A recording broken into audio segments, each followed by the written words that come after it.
We'll guide you through how to view your Apple ID account password on an iPhone. If you find this useful, then consider subscribing and liking the video. Safe Search will go and limit the different sites and web pages you can go and access on your iPhone. So we'll guide you through how you can turn this off so you can go and access what you want to and what you need to.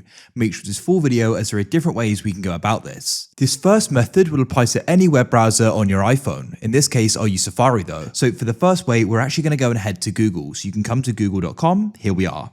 What you need to do is scroll to the bottom of google.com like so, and you'll go and find the option for settings in the footer like so, and you hit this pop-up and you want to then press search settings.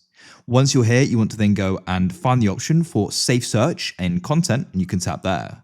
So as you can see, there's filter, blur, and off. So in this case, we're going to go and turn this off. So this is the first way you can go and turn off safe search on your iPhone. The second way is actually for Safari directly. So what we can do is come out of Safari like so, and you want to go and open up settings like this. In here, you can then go and scroll down. Now you can go and search for Safari and head straight to Safari settings, but the setting isn't actually in there, so don't bother with that. What you need to do is you just need to go and scroll down in settings, and you need to go and find the option for screen time just here and tap there. Now in here, you need to go and scroll down and find the option for content and privacy restrictions like so. Once you're in here, you then need to go and find the option for App Store, Media, Web, and Games, and you can go and tap in here. And then what you need to do is go down and you can find the option for web content just here. And then what you need to do is go and set this to unrestricted. You're going to be prompted to go and enter in the screen time passcode, so go and enter it in.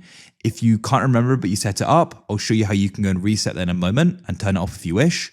If you didn't set it up, you have to get the person who did to go and enter it. In this case, I can go and enter it, and we've now set it to unrestricted, going and turning off safe mode and safe search. So what we can then do is we can come out of here, and what you can then do is if you can't remember the restriction passcode, you just scroll down and press change screen time passcode. You can then press change or turn it off completely. If we go and then press change, you'll go and see the option for forgot passcode. So you can tap there and you can then go and enter in your Apple ID, which you would have gone and entered for the recovery method. So that's it. That's how you can go and turn off safe search on your iPhone and have access to way more different things and the internet. If you found this useful, then please consider subscribing and liking the video. Check out the channel for more useful guides. There are loads more on there and loads more to come. I look forward to catch you again in the future. Have a good day. Goodbye for now.